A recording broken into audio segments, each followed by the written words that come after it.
You're here! Congratulations! Welcome to Adobe Summit Day 2. I hope you were blown away by yesterday's keynote, strategy sessions, and breakouts. This morning is our Inspiration Keynote, and we have an amazing lineup for you today. But how can we top the insights of Day 1?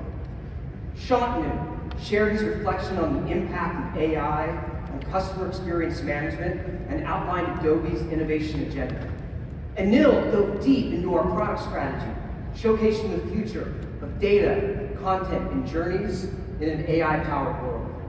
And David showed us the next generation of Firefly and the future of ideation and creative production.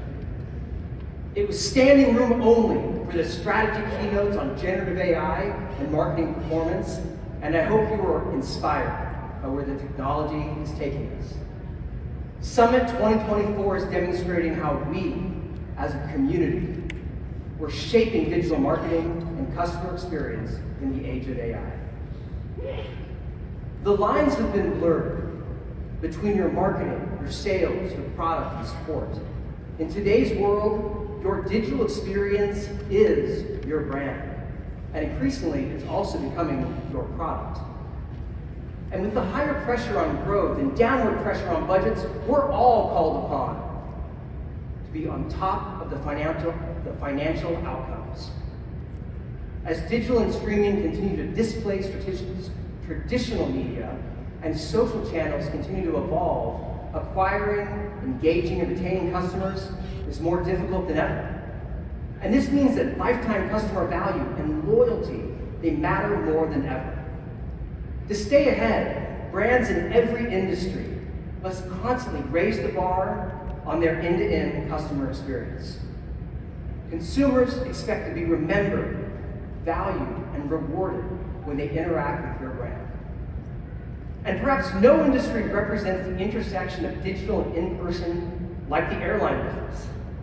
Now, this is an industry with tremendous competition, complicated logistics, and critical safety standards. As airline customers, we have high expectations, and that includes a seamless digital journey connected to our physical journey. Selecting flights, booking tickets, frequent flyer programs, seat and meal selection, lounge access, and our baggage location. That's a lot of experiences to get right or wrong before you even take a step onto the plane. So is your travel experience going to be an adventure or an ordeal? As customers, we expect it to go perfectly, so the bar for success is really high. And this morning, we have an opportunity to hear from one of the leaders who takes on that challenge every day. Ed Bastian, CEO of Delta Airlines, will sit down with Shantanu right after this short video. When I get on an airplane, it is me time. Maybe learn another language, binge watch. By nature, travel has just so much optimism in it, and I love that. Our ambition as a brand is not just to be the leading airline in the world, but to be the leading customer experience brand. We want the interactions that customers have with us to be one click, one platform, one source of truth. The digital experience is as important as the physical and human experience. How do we recognize it's someone's birthday and we wish them a happy birthday when they walk onto our aircraft? It's not just an email platform about an offer. It is about making that interaction and that travel experience at the gate and then on board the aircraft better. We have the app, we have the website, we have the kiosk, we have the onboard in-flight entertainment screen. All of those channels need to be synchronous. At every touch point, they feel like Delta knows who they are. Delta Sync is creating a digital environment that is compelling for the customer and then capturing the data on the back end. The more we have the intelligence that we rely on Adobe to bring us, the more we can build a connected journey. We know our customers are evolving, so we're looking at their behaviors and what they're doing with other brands and how they're engaging and interacting with our brand. So we're creating and developing content and iterating in real time.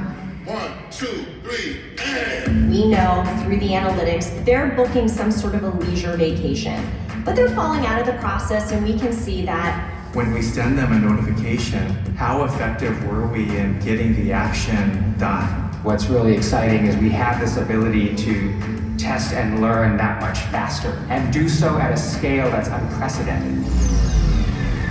Delta as a brand is showing up in a similar, consistent way time and time again. It builds trust, it builds loyalty, and Adobe is the foundation that allows us to enable that.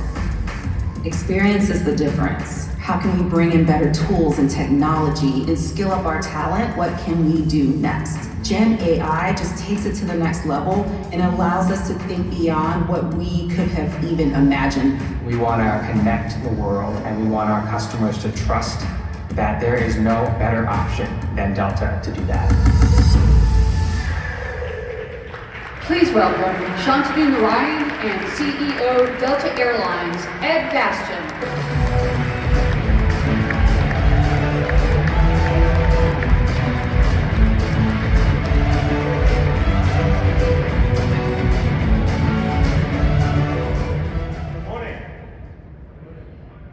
I'm thrilled to have Ed Bastian, CEO of Delta Airlines, joining us today at Adobe Summit.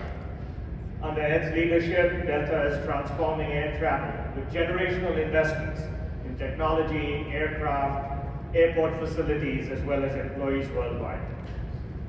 Ed's a 25-year Delta veteran, and he's championed Delta's shared values of honesty, integrity, respect, and we'll talk a lot more about that, as well as servant leadership at the core of every decision.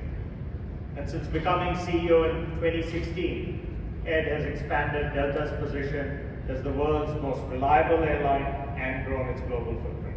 So welcome, Ed. Thank you for joining us.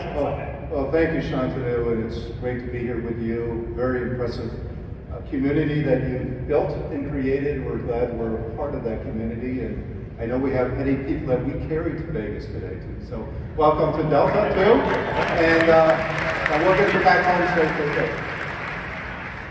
Well, let me start off with, as a 25-year veteran, when I think about the kinds of things you've had to navigate as a leader, you talk about 9/11, you talk about COVID, you talk about bankruptcy. I mean, you've really done an amazing job building Delta for the long run and steering through crises. So maybe you can talk a little bit about that. Yeah, it's certainly not an industry that's for the faint of heart. This has its challenges, but yeah, it's a really important industry.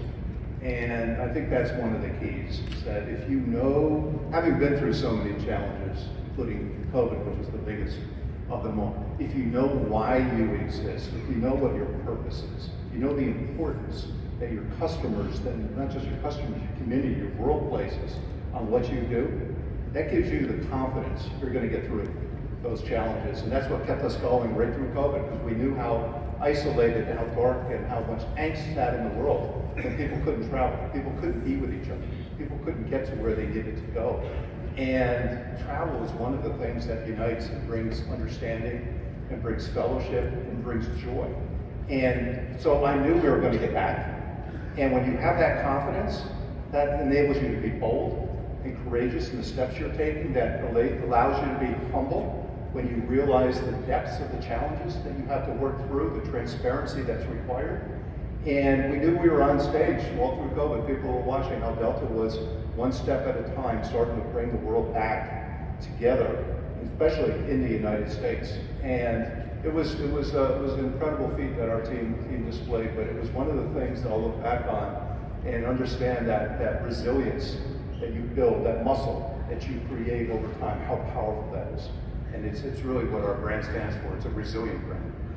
And I think, again, this is something I know Ed will champion, which is the people-first culture. And there's an amazing statistic. I mean, as you had to go through this entire pandemic, you did it without any layoffs across your 90,000 employees, and you've grown that to 100,000. And now, that was amazing. So, first, well, it's easy to say your people first. What company doesn't say that, right? But it's actions like that. And in fact, we were the only airline in the world that didn't furlough a single person. And so, again, you talk about knowing you're going to get through the hard time and working together to get there. That's what enabled it. But it truly is. I mean, when we take a step back and think about how you had to navigate it and did it with the people first, it's amazing. Well, we're in Vegas, and I know last year, when we were in Vegas at CES, you announced two, I think, industry-first initiatives, and maybe we can get an update on that. You had announced free Wi-Fi on all planes and everything you were doing. And you announced, I think at that point, what was really pioneering, which is how you were going to create a set of relationships with other companies to create this loyalty culture that you wanted to do. Maybe touch on that? Yeah, so last year at CES, we announced that we were rolling out, and we're still in the process, continuing to roll out, fast, free Wi-Fi, and Wi-Fi that works, okay? And a lot of people say they have Wi-Fi. It's not a lot of people have Wi-Fi that works and is free at the same time. We've got it through most of our domestic system at this point. We're in the process of putting it on all of our international equipment as well. By the end of this year, it'll be on all of our international planes, where it's really going to be a game changer. And to me, it's remarkable that, again, it's another point of connection. When you know, Wi-Fi sounds like a fairly simple. It doesn't sound like a very revolutionary technique to bring in. But when you consider the fact that we've got 1,000 planes that are flying at 500 miles an hour around the world, bouncing around, you know, trying to create that sterile, high-speed connection is really difficult. But we've been able to master that. And what it's enabled us to do is to bring people into our community at an even deeper level. Because the only thing we ask is that you be a member of our program, to be a SkyMiles member. And over the last year, we've had over 2 million new members of our program. Customers we've already had, we just didn't know who they were, come and sign on in order to get the free Wi-Fi and to become part of the membership. And you think about what that 2 million customers that you have that you can't even market to, you can't personalize, you can't serve well, that's huge. And then on top of that, we have brought a community of partners. We've got T-Mobile, we've got Paramount Plus, we've got Walmart Plus now, we've got Amex, we've got the New York Times and all the puzzles and the games that they display, all free for our members when they're on board the planes. And now what we're also in the midst of rolling out is all those seatback screens that we have on board, because we have 3 times as many seatback screens as any airline in the world has. We're turning them into smart screens. And we've got about 100 of those flying today, and by the end of this year, at least domestically, we should have most of the domestic fleet enabled. And so that it'll take your extension of what you're developing, you know, from your handheld to your screen, and then you'll be able to actually use your handheld for what you want to have and be able to watch whatever you want on your own terms. It's really fascinating. And I know you've really been trying to push the whole experience, and we'll come to experience and maybe the role that technology plays. But I've always thought we all get influenced by our early experiences in travel. And I read about some of your really, really early experiences in travel with the family. I don't know if you want to maybe touch on your early travel experiences. My early travel experience was not in an airline. I was 25 years old before I stepped foot on an airplane. So how I got this job, I have no idea. This is the last thing. And so when I've done a number of college commencements, I always tell the kids, just keep your eyes open to opportunities, because when I graduated college, I'd never even stepped foot on an airplane. But I also grew up in a very large family. I was one of 9 children. And so our travel experience was once a year, we'd all be in a car, a station wagon, my father driving through the night to Florida for the spring break travel and back again. And it was my parents, 9 kids, and my grandmother. And we were able to carry only what we fit in our pillowcase. And that's a pretty good lesson for parents out there. You tell your kids they can only carry at school. What do you have in your pillowcase? And it kind of gets your prioritization in place. So I in my mind, I knew there must be a better way to do this, and how I learned. Well, you've talked a lot about creating the single Delta experience. Maybe you can touch a little bit on, irrespective of what platform or what brand, how you're creating the single experience for all the folks out there. Digital technologies are providing us the opportunity to have what we like to think of as a seamless experience for our customers and a unified experience. Our company next year is turning 100 years old. We'll be the first airline in the country turning 100. We're going to celebrate loudly, absolutely. Great to see. And when you think about a 100-year-old company, you envision the technology infrastructure, and it kind of is what you think it is. There's like thousands of applications and programs that have been developed over time, and the ability to knit them together and to be able to develop a modern experience from a technical standpoint is quite a challenge. So we're working actively on that. We've moved most of our infrastructure to the cloud through AWS. We'll be complete with that by the end of this year, so that's enabling us. But then we want customers, as they travel through the Delta system, whether you're booking a trip online or needing to talk to one of our reservation agents, or going through security, or picking up your bag at the end of the journey, or being on board with us and interacting through our Wi-Fi channels, what you can engage. We want that relationship to be robust, to be connected, to be the information to be consistent as people travel through the system. And we know that our Delta app now is one of the leading apps, period, out there in terms of the experiential world. And we also know it's one of the reasons why people continue to prefer Delta, because of the app. And we've got a new release coming out. It's going to be our best release yet in May. The team's working on. Excited about that, because we also want people to be able to have control of their experience. One of the challenges with travel, it can be stressful, right? I'm sure none of you can relate to that, right? Through an airport, it's really easy, right?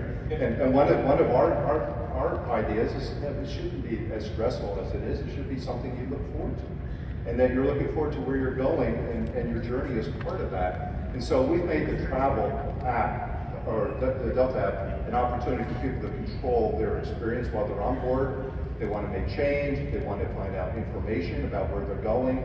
Because, and by the way, a lot of our customers connect onto another plane, and where that is, and how that's all working. And the more information and the easier it is to use, customers feel a sense of comfort and peace and control around the experience. And that's where the technology really makes a huge difference. So let's just keep on the technology theme. I mean, I think it's fair to say 2023, everybody talk about AI. So maybe a little bit on how AI changes travel and maybe Delta specifically. Yeah, well, we've been working with AI for many years. It's now a new form. I understand generative AI, but I prefer to call it augmented intelligence, because we never want our people to think that we're taking the power away from the human touch. So there's always going to be a human at the controls. By the way, the airplanes that you fly on are largely flown by technology, right?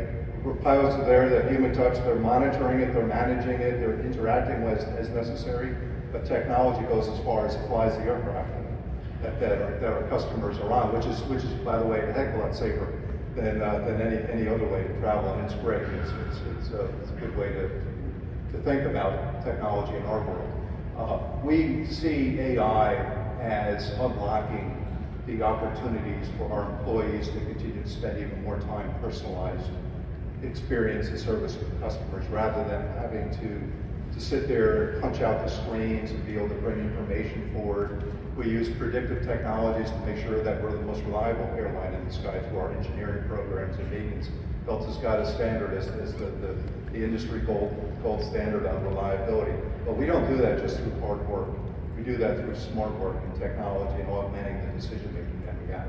But we know we can do better, because we have 5,000 flights a day. We serve on average over 500,000 customers a day that are flying all over the world. And when you think about the complexity of all that, and you think about the behaviors of all that, and you think about what you can learn to be able to make better decisions and forecast and analyze and make better choices about in terms of how you're going to route a plane, how you're going to avoid turbulence, how you're going to ensure that customers are getting to their journey in an even quicker, more seamless fashion, how you can use that to give your agents the ability to kind of not punching around looking for information, but to call up a question and in 2 seconds have the answer presented consistently across the airline. It's significant, but the watch out for it all, and I tell all of my fellow CEOs this, is to make sure your data that you're putting in there is cleansed, it's clean, it's giving the information out, the answers out that you want to see happen. And that's where we're spending a lot of our time, is making certain that our databases and our infrastructure is actually generating the type of answers that we'd expect it to produce. So somebody who thinks about the future of travel all the time and is sort of saying, how do we plot the fact as to where travel goes, and paint us a picture over the next 3 to 5 years. What happens with travel? And how are you positioning Delta to be there as a leader? Well, travel, we've all seen as everyone's come back from the pandemic how important travel was. And people are traveling at a level we've never seen. Our demand set is really, really strong. And everyone thinks that it's some form of revenge travel occurring. It's not. This is the new normal, okay? This is the new normal. I mean, everyone that's here made a decision to come here because we wanted to experience something together. Okay, yes, you could stay home and you could maybe watch this online, you can stream it, but the power of connection is it brings thousands of people together to listen to us, talk about this. You have so many things with travel that I think technology is going to enhance. You think about the experiential aspect of it. You think about the ability to share, the ability to find new places to go, the ability to make it feel closer to home, to give the encouragement to go and explore.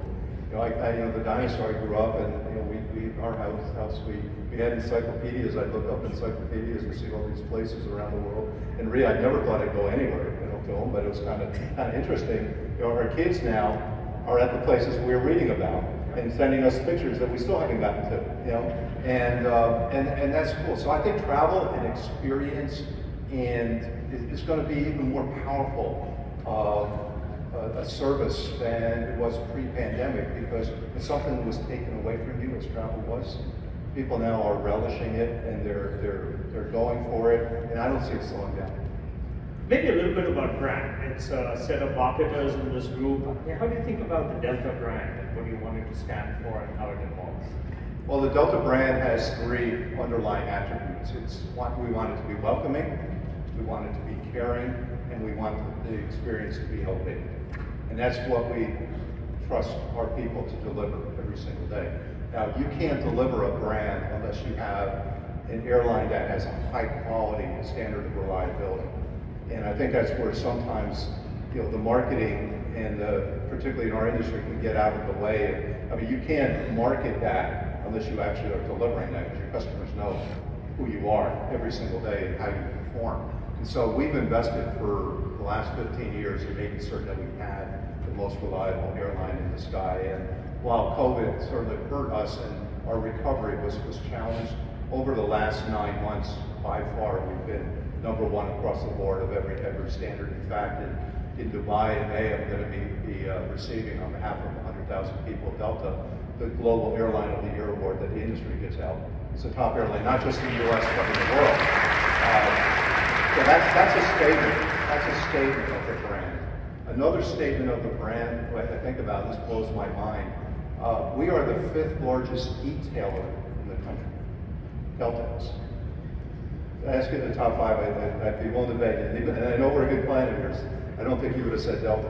But we maybe have to Apple in Amazon. Well, we're #1 in spirit. You got Amazon, you got Apple, you got Walmart, and you got eBay. And #5 is Delta. And you think about how far that's changed. So it used to be travel was when you go through the online agencies and the booking.coms and all that try to find the lowest price. 60% of our customers now book directly on Delta because they trust us and they want to have that experience. That number continues to grow. That's the experience, because it's the experience of the brand that creates that. Delta was named this year by Fortune magazine the 11th most admired company within their whole survey, within the Fortune 500. 11, as we're still recovering from a pandemic. And so that tells you the brand has power. And there's a premium that we get. Our customers and our people generate and deserve that. Our customers pay us a premium. Last year, Delta generated 40% of the industry profits, yet only having 20% of the market share. And so our seats are twice as valuable as any other seat in the industry. So that's what a brand stands for. And now where we take that brand is that we start to extend the brand. We extend the brand to our partners at American Express, with the world's biggest loyalty arrangement, the Delta American Express loyalty. We have a great partnership with Starbucks. We expanded through ride sharing with Lyft. We expanded through our partnerships, but throughout the broader ecosystem, where we're even looking outside the travel ecosystem, to be seen as a brand that transcends transportation. Because people don't choose Delta just to get someplace, because there's cheaper ways to get somewhere. People choose Delta for the experience that we offer and the confidence they know that when they're traveling on Delta, we're going to have them back. Well, Ed, from my perspective, both in terms of inspiring folks of how you've navigated the crisis, how you put people first, and how you help connect the world, I think what Delta does is really inspiring. I'd like to end with some word associations. Okay. So I'll just say a few words, and you can answer with whatever word comes to mind first. Okay. Accountant.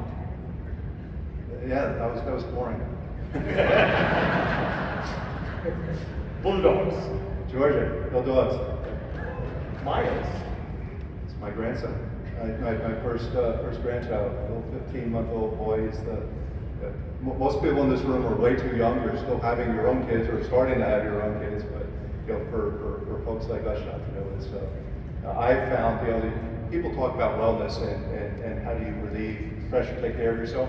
For me, spending time with my grandson takes all that worry off my shoulders.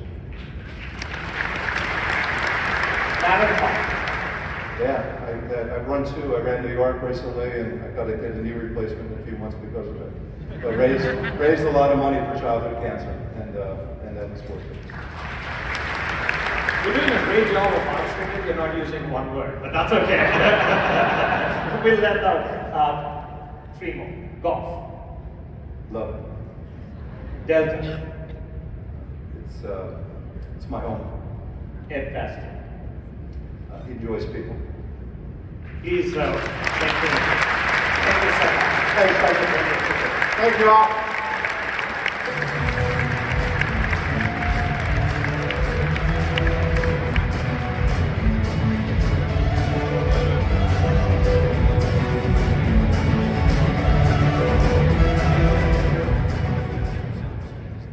Thank you to Shantanu and Ed.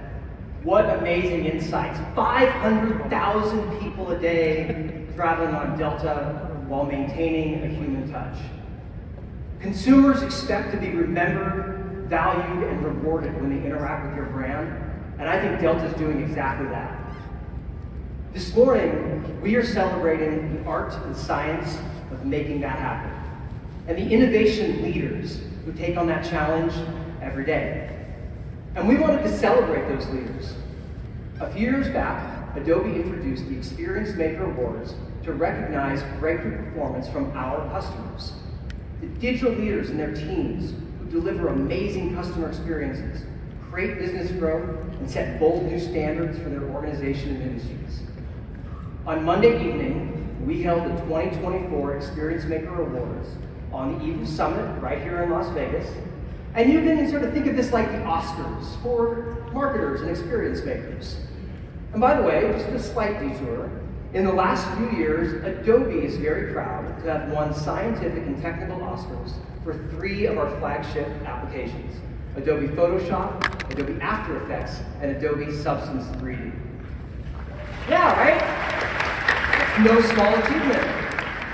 These are products that have defined creative categories, and in the same way, this year's Experience Maker winners are defining new levels of success for their business. At our awards ceremony, we saw our Experience Makers looking their best, and more importantly, we heard what's top of mind from the nominees and the winners. So, let's take a look.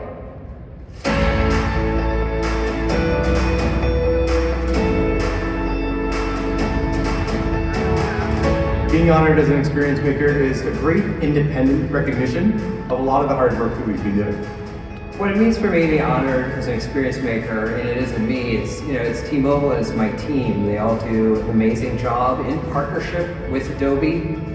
Being honored as an Adobe experience maker is a testament to our work. Qualcomm is transforming how we engage with our customers, and that's a whole new set of customers for us. And through this work that we're doing around transforming marketing, it's actually bringing that customer viewpoint right into the front. So one of our key success factors is the culture that we've been able to build. We've built something transparently open within our organization. that really allows our business stakeholders to understand how we can help them achieve their goals with the help of the users through user experience research and experimentation. AI is really exciting for us. We want to embed AI into our devices, into our network. The best customer experience is one you don't notice. Gen AI is actually a complement to all our marketers. So it makes our marketers' life much easier. So I think AI is fantastic. And what it's going to help us do now is actually bring it into the forefront of how we develop our customer experiences and take advantage of all this amazing technology we've been putting in place for quite some time and bring personalized experiences forward to our customers. That's what they're expecting of all of us brands, and now we're going to be able to do that for them.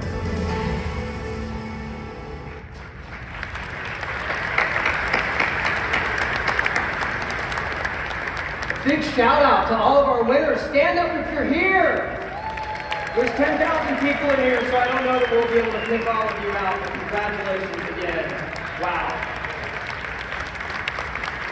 Now, if you want to make the big screen next year, look out for our 2025 call for entries this August. It's Adobe's honor to celebrate the amazing work you and your teams do every day. Because we know that none of this is easy. A world-class digital experience is not created in one step, and technology does not turn itself on. But more importantly, it's not just about any digital experience. Impersonal automation is not compelling. The real innovation is what we do. It's not just the technology, but using the technology to deepen our customer relationships and build the bond between brand and customer. Building relevance, building engagement, building true one-to-one relationships. That takes creativity, empathy, expertise, nuance, our human experience informed by data.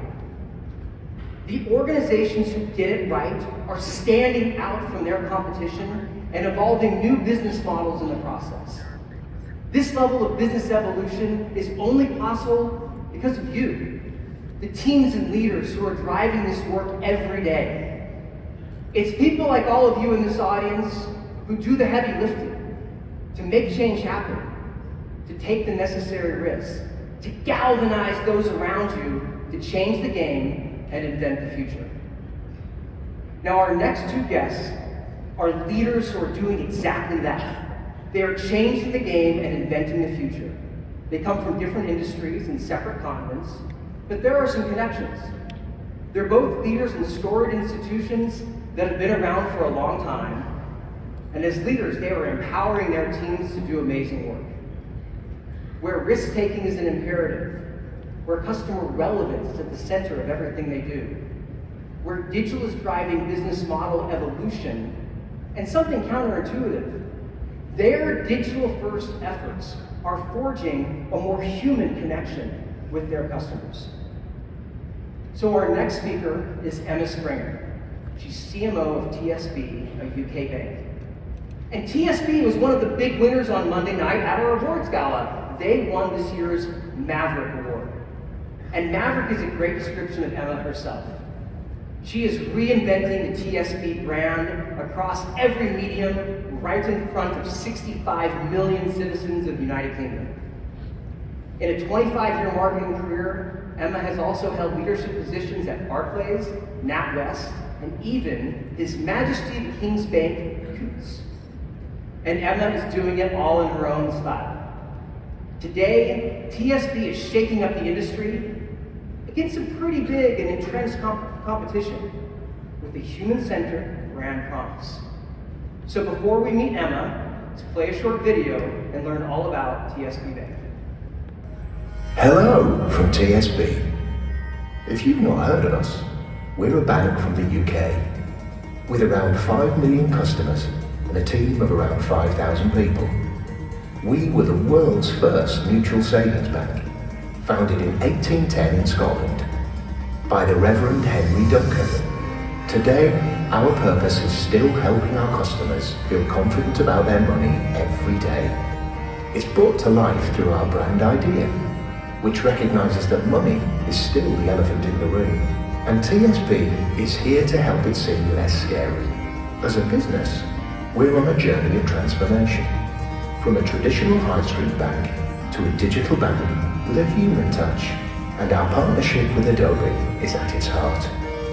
So say hello to our CMO, Emma Springham. Viva Las Vegas!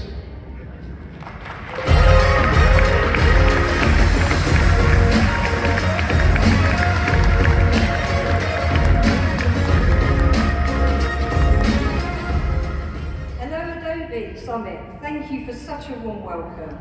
I have the pleasure of being here today in Las Vegas to talk to you about some of my career stories and give you the opportunity to spend some time thinking about your personal brand.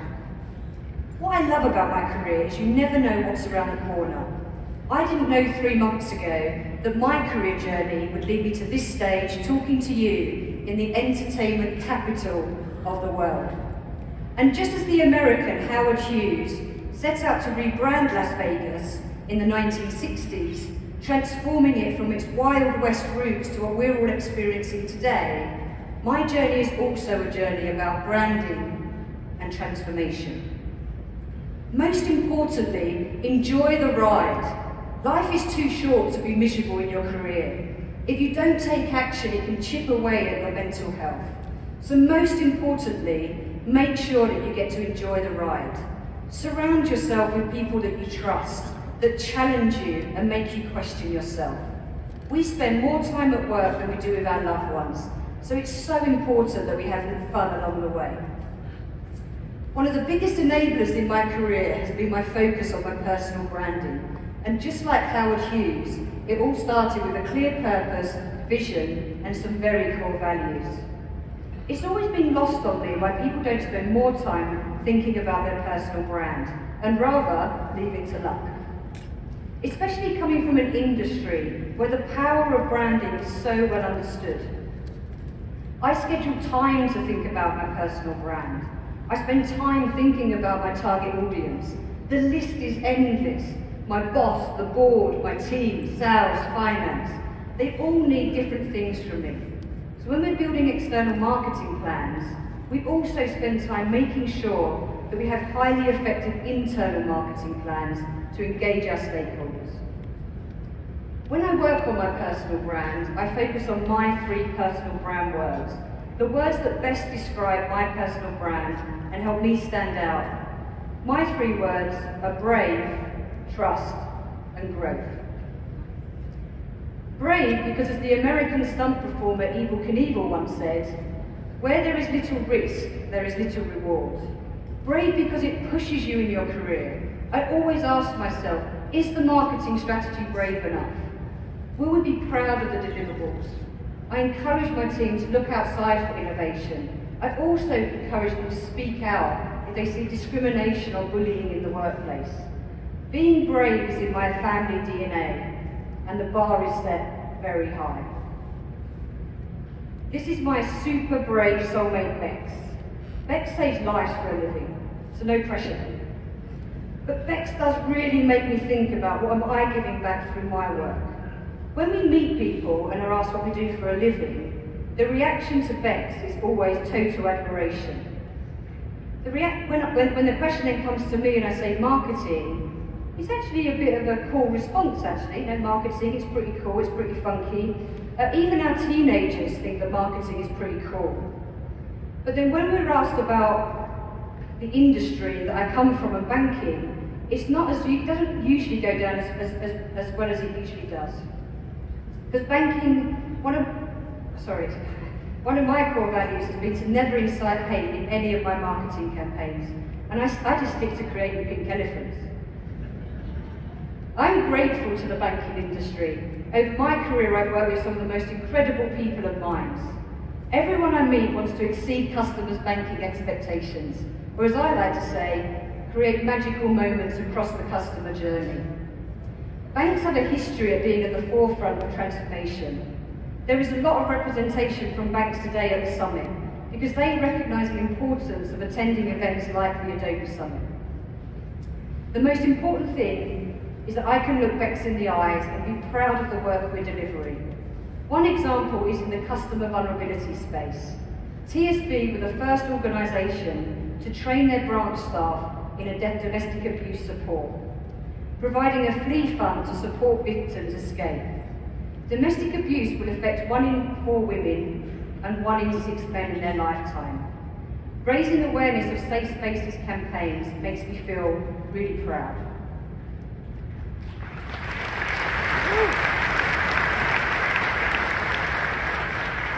I also feel really proud of our CGI pink elephant and what they represent. Talking about the elephant in the room, asking our customers to be brave and talk about their money.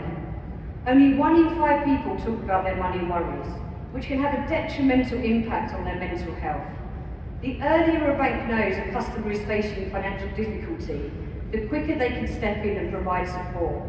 Talking helps, and hence Tiny the Elephant was born. I don't have the same level of marketing budgets as the big banks, so CGI was a very cost-effective and flexible production method. But trust me, I felt very brave going into board to re-pitch a brand around a pink elephant. I made sure that I led with the voice of the customer and their positive feedback on the campaign ideas. The launch of the Elephant in the Room campaign was a big success, not only externally, where the brand perceptions around innovation, trust and money confidence increased, but also internally. Our staff fell in love with the elephant. We've had staff making elephant cakes for competitions, knitting little elephants. The response has been amazing. And then at the end of 2023, a magical moment happened. Marketing Week put Tiny forward as a nominee for the Campaign of the Year award, and Tiny only went and won.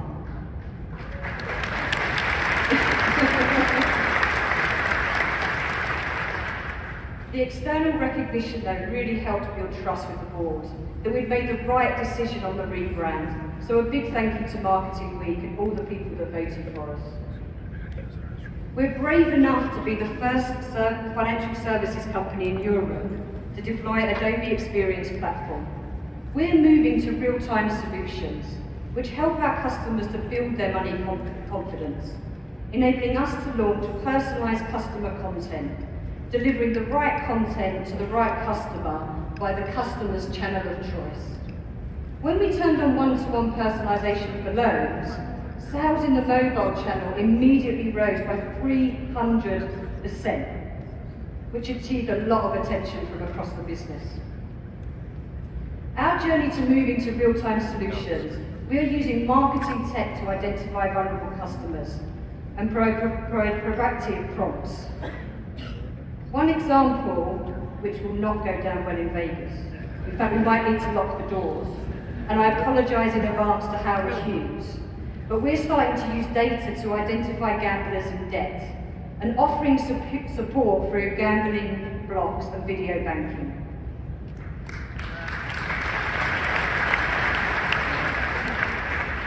My second word is trust. Trust is about being trusted by my colleagues, my boss, and my customers. Trusting and empowering my teams to deliver work they're proud of. It's about building long-term valuable relationships. I've had the pleasure of working with Adobe for 25 years. That's silver wedding territory. That is incredible, better than marriage. It's about creating trust at the highest level through the organisation. When you're pitching innovation to the business with no proved business cases, it's not easy. You need that trust at the highest level. My marketing teams proactively use customer and data insights to inform the business strategy, which has led to personalisation and data sitting at the heart of the business. When marketing tech sits at the heart of the business strategy, you have buy-in at all levels. It's the same for customer trust. Personalised digital experiences are helping us to build deeper, more meaningful connections with those who trust us to manage their money. This is about more than sales.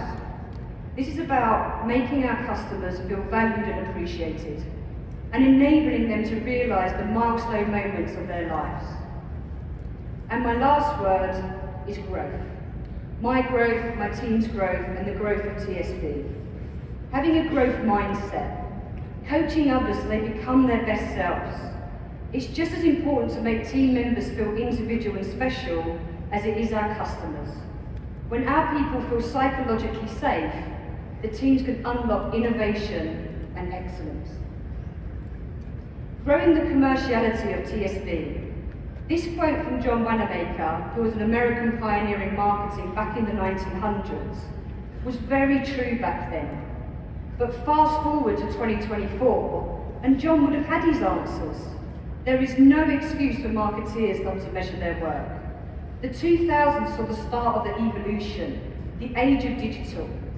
And with it, marketing became a combination of precise, measurable science and leading technology.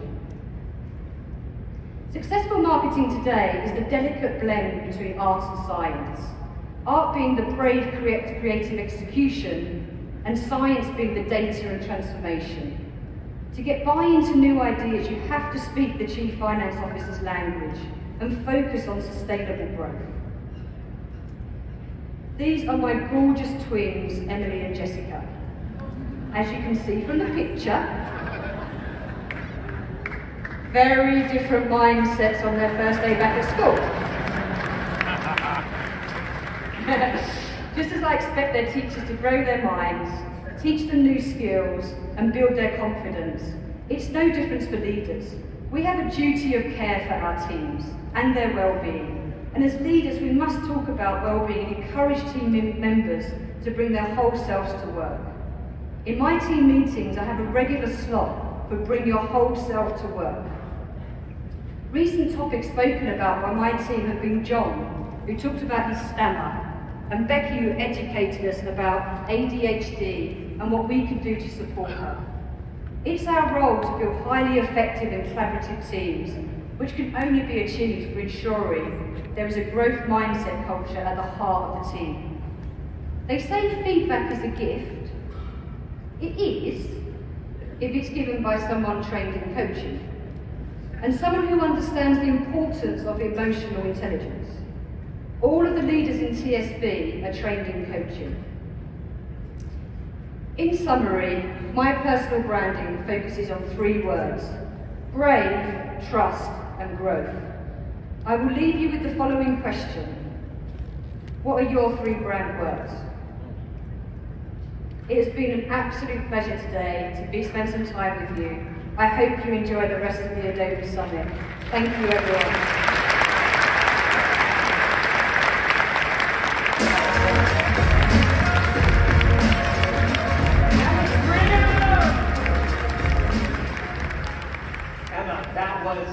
Amazing. Thank you so much for being here. We love your talk today. Thank you for being with us. Oh, my pleasure. My pleasure. Now, Emma did not fly Delta Airlines from the UK to here, and so she had some flight trouble. And that was a huge bummer because she won the Maverick Award this year, and we need to give it to her right now. Thank you so much. Emma, you're a true joy. Thank you for being here. My pleasure. Thank you so much. And going home with this will mean a lot to my team because they did so much hard work. It's about the team. And also, all the senior execs will keep investing in me, so it's brilliant. Thank you very much. Thank you.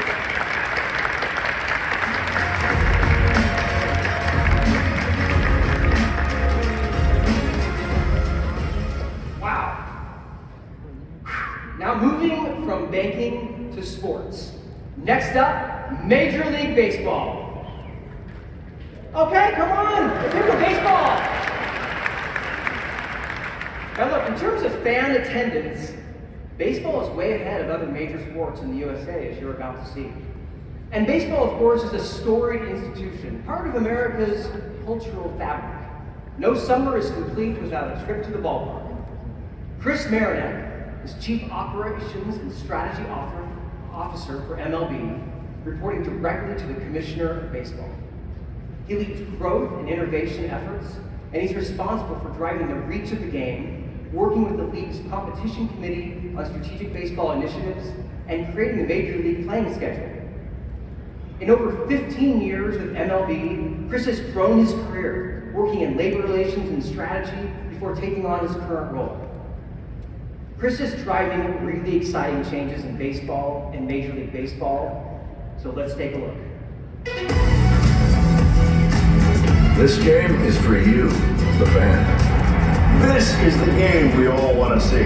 Get the ball, pitch the ball. Keep the defense on their toes. Field like Ozzy, run like Ricky. It's the best game in the world. Now it's even better. We noticed the game was changing on the field. We decided it was time to intervene to make sure we put the best form of baseball on the field. Look, if we get to the point that somebody's getting towards Ricky Henderson's number, that'd be a good thing for the game, is the way I look at it. Stolen base. And the entire effort was an attempt to just give fans more of what they like.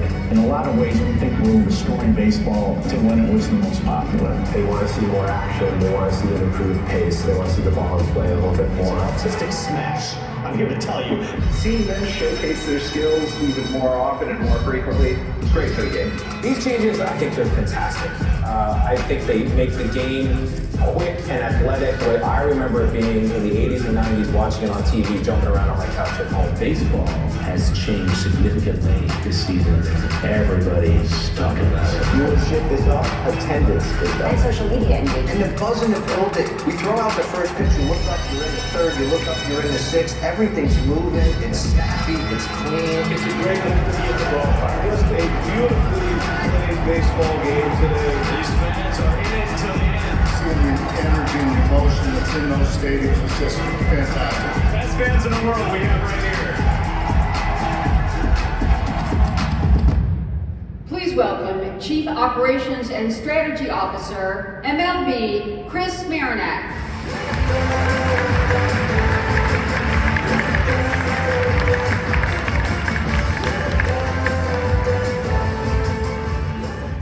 Hi everyone, thanks Eric for the intro and thanks for Adobe for having me here today. I'm here to talk to you a little bit about what we do at Major League Baseball to innovate and to grow our business both on the field and off the field, and how we use tools from Adobe to bring that to life. Major League Baseball has been around for 150 years. As Eric mentioned in his introduction, we're probably one of the most traditional businesses around. Change is not easy. For those of you that are baseball fans, you know how much our fans value tradition and heritage. But that doesn't mean that we can't innovate and we can't grow our product over time, and I want to talk to you a little bit today about how we do that. For us, innovation starts on the field. We, over time, have historically not changed the game on the field very frequently. As you saw in the introductory video, last season, we made probably the biggest round of changes to the game in over 50 years. Baseball is the sport without a clock. It was the sport without a clock. And we added a clock to Major League Baseball. And that change not only went well, it went amazingly well, as you can see on the screen above. The game times for a Major League Baseball game went down 30 minutes when we added the pitch clock to the game, along with rules around pickoff limitations on the shift, and expanding the size of the bases. The rules that we implemented last season were an amazing success. These were not just incremental changes, but as you can see, these were monumental changes. Not only did we change the time of game, but we also addressed another big area of feedback from our fans, which is the action on the field. Our fans talk a lot about how they want to see more action in the game. In particular, something like you see here, stolen base attempts, which are our fans' most interesting play. We designed rules that fostered more base stealing. You can see stolen base attempts last season went up by about 40%, as well as other things like balls in play, hits, and run scoring. It was a big, big success for us on the field by adding more action in less amount of time and giving fans more of what they want on the field. As a result, this had major impact to our business. You can see our attendance on the screen. We were up almost 10% in attendance last season. This is the largest attendance growth that we've had in Major League Baseball in almost 3 decades. Thank you. We got more people into the ballpark because we were giving them a better product. And not only did we get more people into the ballpark, we had better TV ratings, we had better engagement on digital and social platforms. Fans were more interested in being a baseball fan last year because we made the product better. I think there's a few things that I want to communicate to you about how we deliver change in baseball. As I mentioned, we're a historic institution. Change is not easy. So how can you deliver not just incremental change, but meaningful change, change that changes the game? And I think there's a couple of key themes that I want to communicate to you today about things that we did that we found were successful. First is listening to your fan or your customer, asking them what they want and designing change to meet their needs. Don't just implement change because you think it will be successful. Ask your consumer what they want and give them something that will deliver the results that they're asking for. Secondly is test big changes to make sure you get them right. If you're going to go big, make sure you don't make a mistake. We have the luxury of having minor league baseball, which has over 4 levels of amateur baseball that leads up to Major League Baseball. And it created an atmosphere for us to test the changes that we had around the pitch clock and pickoff limitations to make sure that they worked, to make sure that they actually gave fans what they want and that they were successful. And so when we implemented them at the Major League level, we knew what they were going to do and we knew they were going to be a big success. And then the last thing is to spend time educating your stakeholders, to make sure they understand the purpose of the change and to make sure they understand the reasoning behind making change and why they should put effort into adopting those changes. We spend countless hours with our players, with our coaches, with our fans, educating them about what those rule changes were. You saw a spot from Bryan Cranston that we had out extensively to educate our fans about the rule changes. When the changes came on the field, people knew they were coming and they were ready for them. And as a result, they were willing to embrace them and adopt them. And that's how we got over some of the historical limitations and hesitancy towards change and really made lasting and impactful change. But change for us is not just on the field. Innovation is part of the fabric of Major League Baseball and why we've been able to sustain ourselves over 150 years as a business. Our innovation off the field started decades ago when we looked out and felt like we had a unique asset, which is that we play a game every single day and we could deliver those games to our fans on streaming platforms. And so in 2002, we became the first major sports league to stream a live game online. We grew that platform over time, and when the iPhone came out, we were the first major property to update our iPhone app to contain live streaming.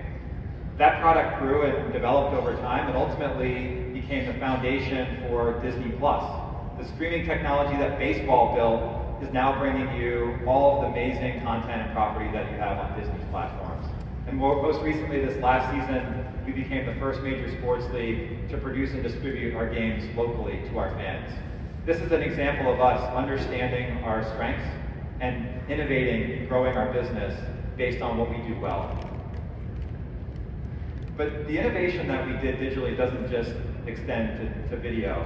It extends to our entire suite of digital products. And we made a concerted effort to migrate to become a direct-to-consumer franchise. A lot of similar to the way that you heard from Ed earlier on Delta Airlines. We want to be a direct-to-consumer business, and we want to know who our consumer is. And as such, we've built an extensive portfolio of digital products, the MLB app, the Ballpark app. We own a ticketing company, tickets.com, MLB.tv. We have an opportunity to create a first-party relationship with our fans, and we think that's the foundation of innovation for baseball. The fundamental strength of baseball as a sport is the in-person experience. I'm sure many of you have been to a baseball game. You understand the connection that it brings to a family, to friends. That experience of going to the ballpark is an experience you remember from your childhood and you never forget. We have more people attend professional baseball games than all the other major U.S. sports leagues combined. This is a strength for us. When we looked at this strength 3, 4, 5 years ago, the majority of that asset was an analog experience. It was a printed ticket. You'd print a ticket out and you'd walk into the ballpark. We didn't know who our fan was, and thus we couldn't personalize the relationship. We couldn't create a great experience for our fans because we didn't know who you were. You were literally coming in with a printed ticket, and we didn't know if you were the same person that came yesterday or if this was your first time to the ballpark. We made a strategic decision to migrate our in-park experience to a digital experience, and you can see what we did over a couple of year period. We went from 14% digital in 2017 to nearly 100% last season. We know every single person that comes into the ballpark, and we're able to create a one-to-one personal relationship with that fan. What that has done for us is it allows us to give more context about who our fans are. There's a funny anecdote that you read a lot in the media about how the average age of a World Series viewer is over 55 years old. Baseball fans are an older demographic. But the reality is that's not a full picture of our fan. That's a very, very limited picture of who our fans are, and there's a lot of other ways that our fans engage with the sport. And so by creating a first-party database, we understand who our fans are. We know that the average viewer on MLB.TV, our digital streaming platform, is 45 years old. We know the median age of a ticket buyer is 44, and we know the average age of a fan in our entire database is 41 years old. This tells a much more complete picture about who our fans are. And as a further example of this, when we migrated to digital ticketing, it opened the door to a relationship with a whole new consumer. Before we went to digital ticketing, we were only collecting data primarily on the buyer of the ticket. The buyer of the ticket tends to be a person who's older and has more access to disposable income. But when you go fully digital, you open the door to your entire fan community. And what we've seen is that the average new fan to our database now is 36 years old, whereas before we went to digital ticketing, it was 45 years old. We're talking to the younger fan now, and we're creating a relationship that we think will be a lifelong relationship with that fan. So what are we doing with that data? We're using our relationship with Adobe to transform the consumer experience. We're taking that data that we have, about over 100 million fans in our database, and we're using tools that Adobe brings to us, including the Adobe Experience Platform, the Journey Optimizer, the Customer Data Platform, to segment our customer base and deliver to them target offers and real-time information. Personalized experiences that transform your experience as a baseball fan. I'll show you a couple of things that we're doing to bring that to life. Hopefully you're doing similar things in your relationship with Adobe. First example, we have automated abandoned cart campaigns. So you try to go buy a ticket, you don't convert. Our system, in conjunction with Adobe, will automatically send you an email that asks you to buy a ticket and convert and come to the ballpark. We build AI-driven segmentation in the customer data platform. We use a whole host of variables to figure out which of our fans have the highest propensity to buy. We take those segments and then we serve them ads on social media platforms. Those targeted campaigns show over a 50% lift as compared to a generic campaign. We're reaching our fans in a more targeted, personalized way, and that's showing real results for our business. And then one other example is on our digital products, we allow you to pick your favorite player. We know who's a Shohei Ohtani fan, for example, and we also know where you live. And so historically, if I was a Phillies fan living in Philly, the Phillies are serving ads for Phillies fans. But what we can do now is serve ads for a Shohei Ohtani fan who lives in Philadelphia when his team comes to town. And we're seeing tremendous return on those campaigns as well because we're reaching an entirely new segment that was left out. That wasn't a segment that was targeted previously, and we're creating new opportunities for fans to engage with our sport. We're also creating ways for our partners to activate and to bring our relationship with the fan to other opportunities in commerce. And so this is one example where a fan scans in at the ballpark with our ballpark app, and one of our partners, in this case Mattress Firm, you get an offer to buy an item with Mattress Firm. And we've done that with a number of other partners as well. It creates an opportunity for a consumer to get an offer, and it creates a way for our partners to unlock opportunity with our fan base. But the experience is just beginning when you scan your ticket. As I mentioned, we've converted our fans to a digital ticketing experience within our ballpark app. That app has real-time notification opportunities, much in the way that Ed talked about with Delta. We're doing a very similar thing in our ballpark app. That's the flagship platform for us to communicate with our 100 million fans every year that go to a game. Last year, we started to create customized information notifications to our fans when they get to the ballpark. You scan in, and you immediately get a push notification that gives you options for food near your seating location. It gives you information about online food ordering, and it gives you more information about how to have a great experience at the ballpark. In addition, we started to create offers for our fans. So the one on the right you see is an offer for an upgrade. You scan your ticket in, there's open inventory available and better seating. We create upgrade offers for our fans to improve their experience once they get to the ballpark. As the journey continues this season, we're going to be integrating our notifications with our StatCast system. We have an extensive system, many of you probably seen it on our broadcast, that track where the ball is, when the ball goes off the bat, the exit velocity, where it's going to land, and how far it traveled. We'll be integrating our ballpark app with our StatCast system so that when a player hits a home run, we can send you a push notification that says go buy a jersey for that player, go buy a piece of memorabilia and get a discount while you're at it. It's a way to integrate the digital experience with the physical experience of being in person and creating a really great way to engage with our fans. And then lastly, to tie the entire journey together, we're going to be sending push notifications to fans after the game. If you go to the game, you have an amazing experience, you're with your friends, you're with your family, your team wins, we can send you a push notification that says, hey, why don't you come back? And here's a discount to do it as soon as possible. We're creating this journey from start to finish where our fans are getting personalized notifications and information, they're getting personalized marketing, they're converting, they're coming to the ballpark, they're having a great experience while they're there, and then we're bringing them back as soon as possible. That's what the tools from Adobe allow us to do. They allow us to have a personalized experience for all of our fans to create a virtuous cycle with engagement and bring to life this really, really amazing experience of being a fan of baseball. Hopefully that gives you some inspiration, some things to think about. Traditional business like ours, change isn't easy. It takes time, it takes effort, but when you have a real clear vision of what you want to do to be successful, you can bring that to life, and in a digital world, Adobe is a great partner to help you do that. Thank you for having me today.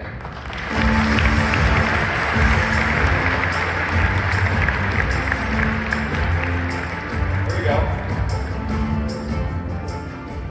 Chris, thank you for being here. Really awesome. So great to see all the cool things you guys are doing with digital and fan engagement and turning it into a real relationship. I want to just share a little bit. I grew up in Topeka, Kansas. Topeka, Kansas, 60 miles from Kansas City and the Kansas City Royals. And Chris, in 1985, the Royals beat the St. Louis Cardinals in what was known as the I-70 series in 7 games.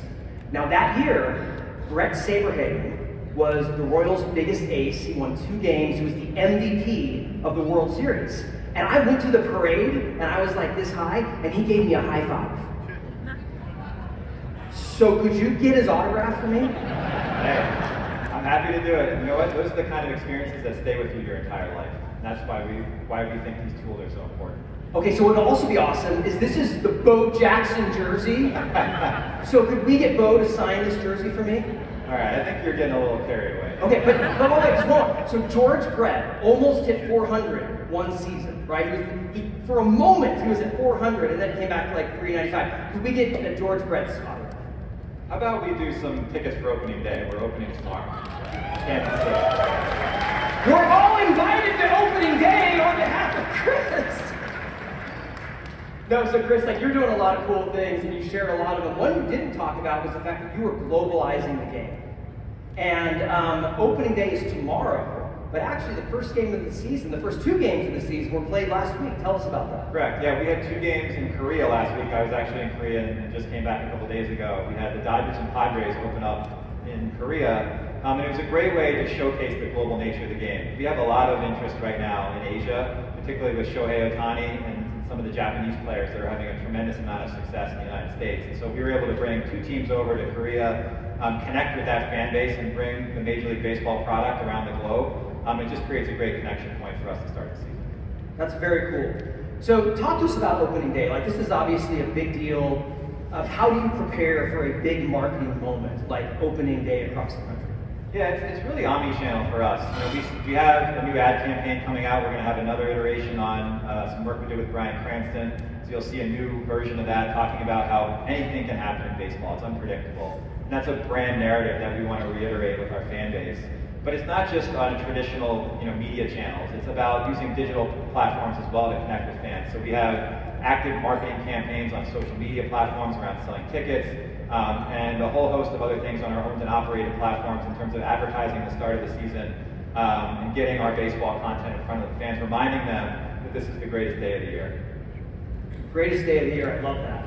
So Chris, you've had, last question, you've had a really great career that just continues at Major League Baseball. You're doing a lot of cool things. Maybe just share with us an insight or two about what's allowed you to continue to be successful and grow the types of things that you're conquering at Major League Baseball. Yeah, the one thing that's really interesting for me is I've been involved in baseball as a player, as a coach, as an executive, every year since I was 5 years old. And so for me, it's a lifestyle. It's something that I love the game, and it's a passion for me. And I think the takeaway that I have after being at baseball in an executive capacity for about 15 years now is that passion and energy that you have for the product is a key driver for innovation.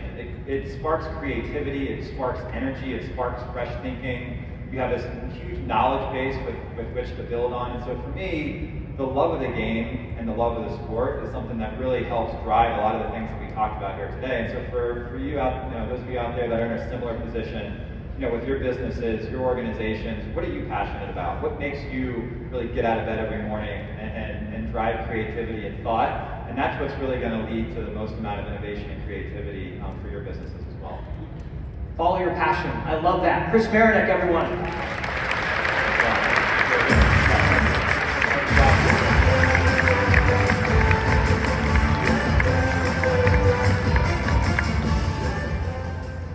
So we've heard from two experience makers who are ensuring that established brands thrive and grow in a digital-first world. Now today's last guest is going to share a different side of that equation, what it takes to be entrepreneurial. He's a pioneering podcaster and much more. With groundbreaking hits including How I Built This, the Kids Science podcast, Wow in the World, and third podcast, The Great Creators. He has interviewed thousands and thousands of people, Nobel Prize winners, iconic actors, athletes, musicians, and a lot of business leaders. In fact, Forbes magazine has called him the greatest interviewer of his generation. So without further ado, please welcome Guy Raz. I think the best piece of advice I've learned from leaders is that kind leaders have kind companies. I mean, kindness is an incredibly powerful tool. It sounds a little hokey, but we've had leaders on the show and entrepreneurs on the show who are kind. People like Gary and Kit Erickson of Cliff Bar. They give their employees a chunk of ownership. Kim Jordan of New Belgium that makes Fat Tire. She allows her. She gives them ownership to her employees. And the thing about kindness that I've learned from entrepreneurs is that kindness is free. It costs nothing. It's $0 but the return on that investment is bigger than any financial investment. It's actually a hugely important quality of successful entrepreneurs. I love that. Be kind. Guy, I love you, buddy. Please welcome Guy Raz.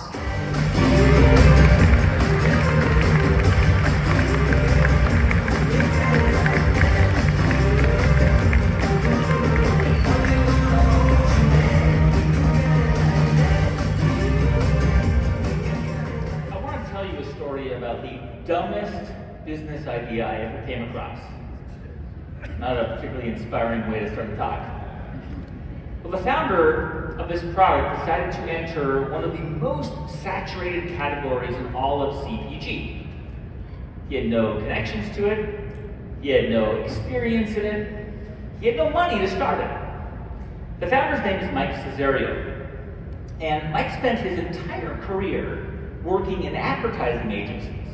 He was a guy who would pitch ad ideas, hundreds of ideas, and hope that the agency would pitch those on to the client. Most of the time, his ideas failed. And by 2019, Mike was out of a job. But in his mind, he still had this one idea for a business. Now, if you've read the book, Blue Ocean Strategy, you will know that this was not a blue ocean idea. The blue ocean is where there is opportunity and no competition. Mike decided to get into water, bottled water. As I told you, literally and figuratively, a saturated market. Bottled water is a $300 billion global industry. It's dominated by Coke, Danone, and Nestle. It is a fool's errand to try and take them on. But Mike felt like the stories about water were predictable and dull. Bottled water spoke of mountain springs, health, nature, artesian wells, about life, about water's life-giving powers. But not a single water brand was talking about death. Of course they weren't. That would be stupid, right? Wrong. It turns out there was something of a blue ocean strategy after all. Lots of kids drink energy drinks, not water. But what if you could put a blazing, horrifying skull and a creepy old English font on a tall boy beer can. You fill that up with fresh, natural mountain spring water. Well, the answer, of course, was liquid death.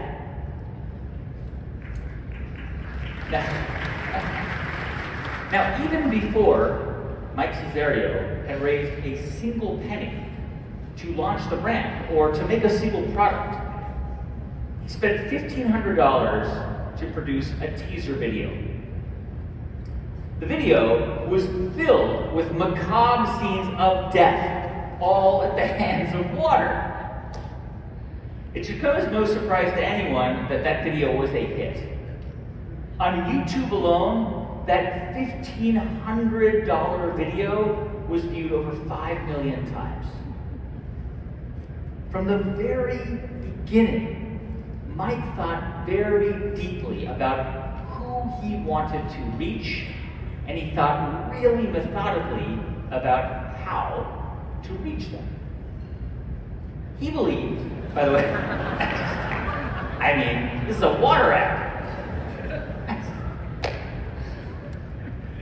He truly believed that if he could make water look cool, he could actually get teenagers to drink it.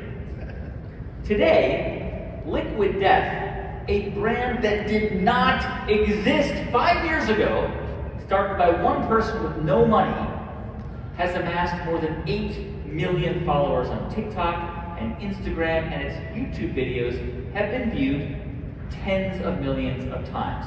This year, that brand is expected to reach $200 million in sales. And they just raised a round that gave it a whopping $1.4 billion valuation. So, what accounts for its growth? What accounts for its virality, or for its stickiness?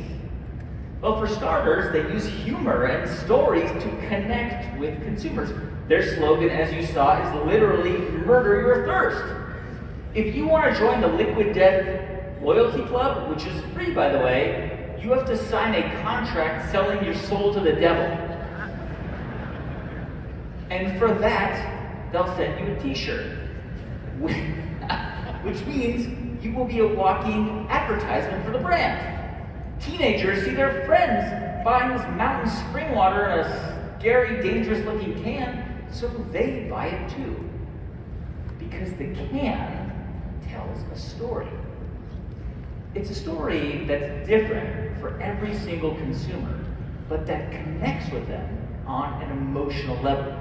Emotions like amusement, excitement, joy, interest, surprise. By the way, these are among the 27 states of emotion identified by researchers at UC Berkeley in 2017. And 19 out of these 27 are net positive emotions, the kinds of emotions that we humans respond to and make decisions accordingly. We know this because this has been studied for decades.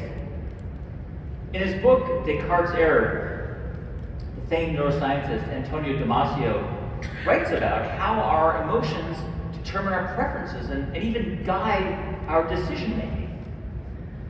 And what Mike Cesario understood, what all great brands understand, is that if you can find the touch point between your brand or product and the consumer, it builds a powerful bond. Take a look at this picture. It's an advertisement, of course, for Heinz ketchup. Now, almost all of you understand what this conveys right away. It takes you to a place in your mind, maybe a place of nostalgia. It tells a story many of us have experienced. We've been at a diner or a restaurant, a piping hot plate of French fries arrives to the table, you dunk it into a cool glug of ketchup, and instantly you know it's not Heinz. It's not the taste of your childhood, of backyard barbecues, of ball games, of summer. Because that bottle, the taste, that feeling is so unmistakable that we know when it's not the real thing. This is the power of a story conveyed in a single photo. Now, what I do on my podcast, how I built this, is tell stories. Since 2016, I've interviewed over 500 founders and visionaries, people who built some of the most iconic brands in the world, everyone from Howard Schultz of Starbucks to Sarah Blakely of Spanx. And though each episode is a deep dive into how the business was created and scaled, it's not primarily a show about business. In fact, it's a show about stories. Because if there's one unifying factor around every business, it's that every business is a story. Now, you may have heard this before, but it may not always make immediate sense.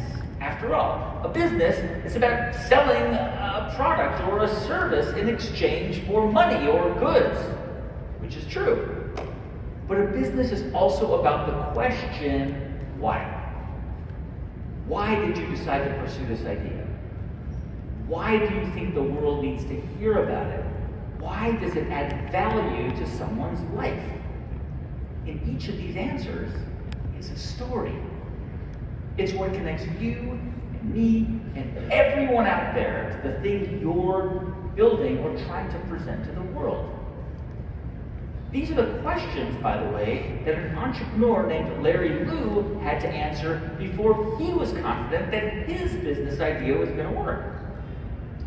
When Larry arrived to the United States from China in 2002 to work as an engineer at Intel, he had a hard time finding the foods that he loved. And over many years of talking to other people who'd emigrated from Asia, he discovered that a lot of other people also had the same problem. Unless they lived near an Asian grocery store, it was hard to get the things that they loved. For many years, Larry thought deeply about how to solve this problem. And of course, there were powerful emotions at stake. Nostalgia, excitement, appreciation, joy. So in 2017, he founded a company called We, W-E-E-E. We is an online grocery store that mainly specializes in delivering hard-to-find Asian products, things like Chinese vinegars or Japanese fruit or Korean snacks. At launch, the company had very limited cash to work with. And they had no marketing budget. And initially, we had a difficult time growing the business. But Larry understood that there might be a way to replicate an approach that bigger brands like Dropbox and MailChimp and Slack had taken. If you've used any of those services, you know that each time one user sends another user a link or an email to someone else, well, that new person, in order to access the file or use the service, becomes a user as well. So Larry was looking for a way to build that kind of virality, but to do it through stories. So he came up with a plan. Each time a customer ordered something from the site, they'd get an email with a unique link attached to a ready-made social media asset of the product, like a perfect Japanese cantaloupe or a Chinese sausage or a Taiwanese snack. The email encouraged the customer to post the asset on any social platform, right? If someone else clicked the link and ordered from We, that new customer would get a 15% discount. The person who posted it would get a few dollars back in credit. Now, this promotion cost Larry's fledgling business a lot of money. In fact, it put them in the red for the next 3 months. But in short order, it actually increased their users by an order of magnitude. So much so that by the end of the year, We did something very unusual for a startup. It hit profitability. And today, We is one of the largest and fastest growing players in the US Asian grocery space, a market in this country that could easily exceed $70 billion by the end of the decade. Now, over the course of more than 550 in-depth interviews on my show, brands look down to brands like Slack, the aforementioned Slack, or Airbnb, even Raising Cane's Chicken. what we've learned from all of them is that the best brands have figured out how to find the touch points that connect you and me to the things they make. And when we have a positive feeling about something, we tend to talk about it. And that is the most powerful form of marketing. In fact, in 2021, Nielsen confirmed this when it found that 88% of consumers around the world trusted recommendations from a friend above any other type of advertising. By the way, this is a strategy we use even on our show and How I Built This for our back catalog. We have hundreds of older episodes that are still relevant and instructive, and I really believe anyone can benefit from them. They're free, but we couldn't figure out how to get people to explore those past episodes, so what did we do? We invited our listeners to call in and tell us in 30 seconds about their favorite past episode and why. And each week we aired that 30-second spot in our ad break, and guess what? It's given our back catalog an enormous boost. Those listens translated to higher downloads that enable us to monetize the back catalog and grow the show further. It's also a way for us to not only be more responsive to our listeners, but more relevant. And by the way, relevancy is why we tailors recommendations to its customers, and why it solicits ideas on its platform for which new products to bring to the platform. It's what drives Liquid Death to introduce new flavors, because they get ideas through a kind of open-ended dialogue and exchange with their fans. Some of the strongest brands in the world have become that way because they have figured out how to remain relevant to their customers. And how do they do that? By making things easy. Easy. Amazon makes things easy for its customers by using data and analytics to anticipate what they might need or want. Spotify curates custom playlists for you without even asking for it. Tesla literally increases the value of their cars every few months by adding features to each car through automatic software updates. By the way, these are examples of additive features, things that are given to customers for free without them asking. They add value by saving people time. In a world where all of us, me, you, everyone, is vying for the public's attention, that matters a lot. In our case, on our show, on How I Built This, we're not selling anything per se. Our mission is simple. We try to make great content that is value add, that isn't a waste of time, and that's free for the 12 million people who listen to our show every month. Now, if we do this right, we have more listeners. And more listeners means our advertising rates increase. So it's not entirely altruistic, of course. We need to be a sustainable show, right? But from the perspective of the listener, what matters is that we are offering business school quality case studies for free to anyone, anywhere, anytime. And that's how we build our customer loyalty, so to speak. Now, I want to shift direction here ever so slightly, because I don't want to give you the impression that all the examples I used from the companies I'm talking about get it right all the time. They don't. In fact, if you were to build a word bubble out of the 550 founders we've had on the show, one of the most prominent words that would emerge is this one: failure. Because every successful product or initiative or campaign is the product of a culture willing to accept failure. Let me say that again. Every successful product or initiative or campaign is the product of a culture willing to accept failure. In fact, I think in some ways How I Built This should probably have been called Build, Fail, Build, because that's also the story of most successful brands. Audible, story we told on the show. Now the world's most successful audiobook company is the product of so many failures. Don Katz, the founder, he started out thinking they were going to sell MP3 players. By the early 2000s, that company was trading as a penny stock. It was on life support. But eventually, after years of iterating and designing and developing and trying, they came up with the model we know today. Even a story we told just a few weeks ago. about MGA Entertainment, the toy company behind Bratz dolls and LOL Surprise. They come up with and try and then reject far more ideas for dolls and toys than they ever release. And even then, some of the products that are released are flops. The point here, again, is that cultures where failure is okay are places that have a higher likelihood of long-term success. Because cultures that allow for failure also tend to encourage collaboration. So one of the most innovative collaboration stories I've come across in more than 2 decades of studying companies might surprise you, because it's not from a scrappy startup or tech company.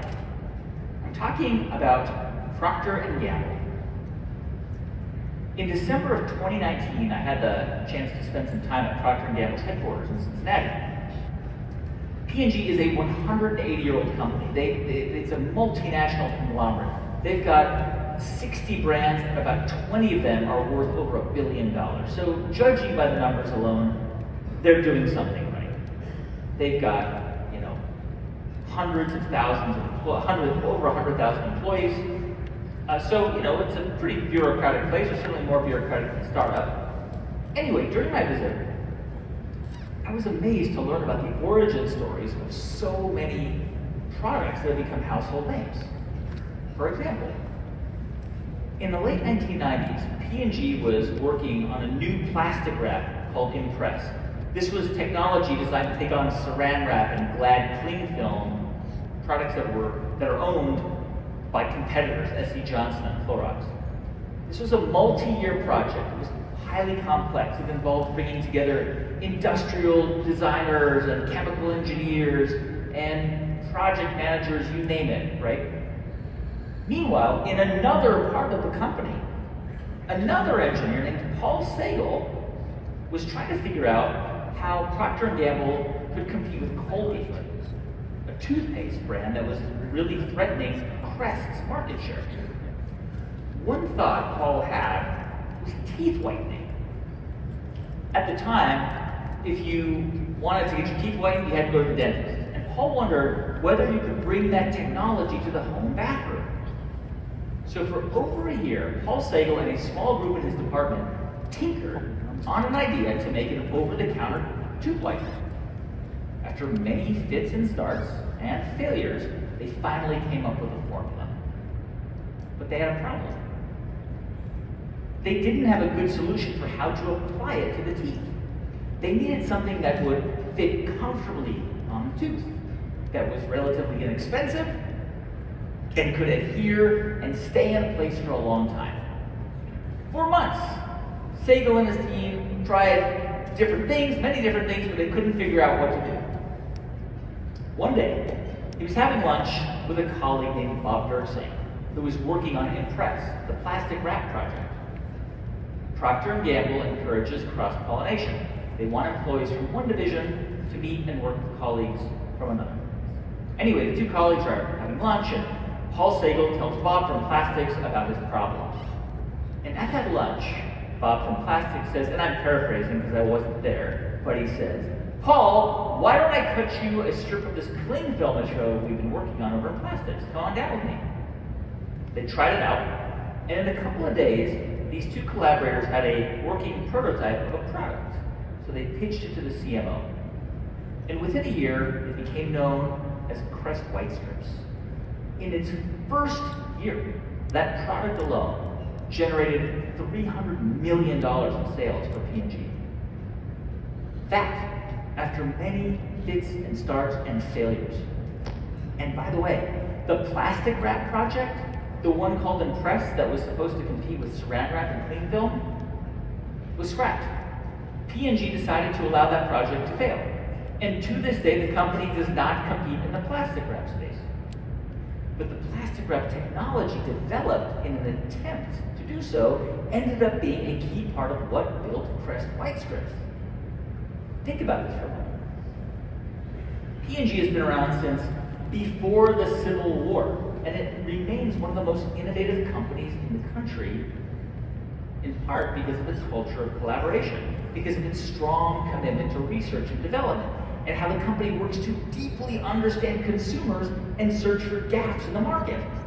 And of course, through its willingness to allow for trial and error and failure. And failure, as I've said, is both critical and vital to achieving a successful outcome. Now, I know you've heard a version of this truism before, but there is real data to back this up.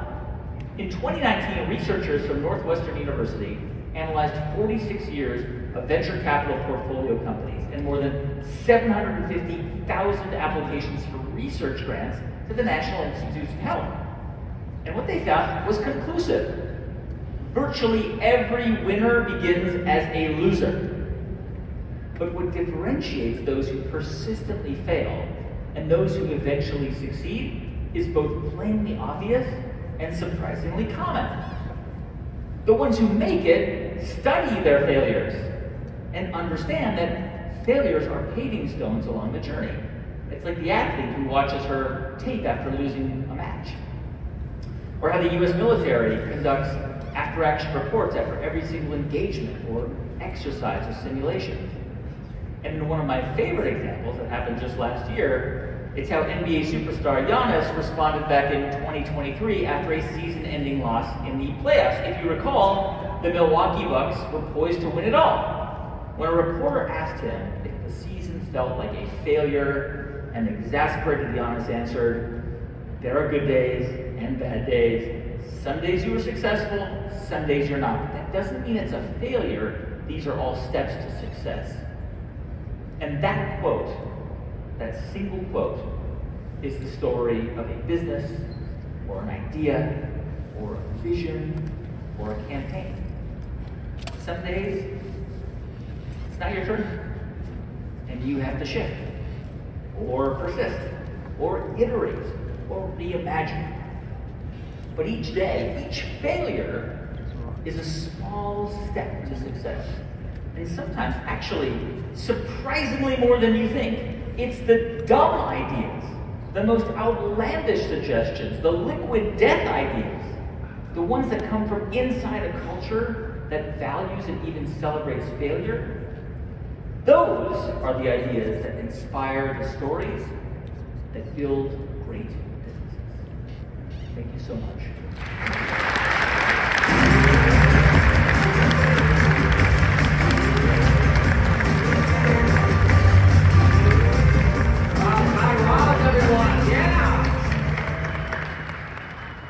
Now, you just heard from Guy Raz, and in Guy's presentation, there were about 20 illustration-style slides. Our producer, Joe Buckwald, built all of those visuals of Guy's presentation this past weekend using Firefly. That's game-changing. That is game-changing. The stories that Guy shared and the leaders that we heard from this morning, they've embraced technology to give themselves a competitive edge in crowded markets. And these brands have built an advantage because bold leaders delivered on a vision and weren't afraid of failure. And in the age of AI, that's more important than ever. Because as Guy just talked about, there could be someone out there with a new idea, and competitors large and small, who has that entrepreneurial spark to change the game and invent the future. Do you have what it takes? I believe you do. We've got a great community. Together, let's change the game and invent the future. Thank you for being with us today. Now, speaking of new ideas that can disrupt things, please remember to come to our strategy keynote presentation this afternoon. We have two great sessions, one on content and creativity, and the other on data and personalization, so get there early for a seat. And also, Sneaks are tonight, where we will showcase the standout Adobe innovation that is hatching in our labs. It's always a highlight of Summit, and we promise adult refreshments. And that will help you to encourage the brave presenters who demo these emerging technologies. And most exciting, our co-host tonight will be Shaquille O'Neal. I'm really looking forward to that. And Shaq, also known worldwide as DJ Diesel, will be spinning at the Bash event following Sneaks.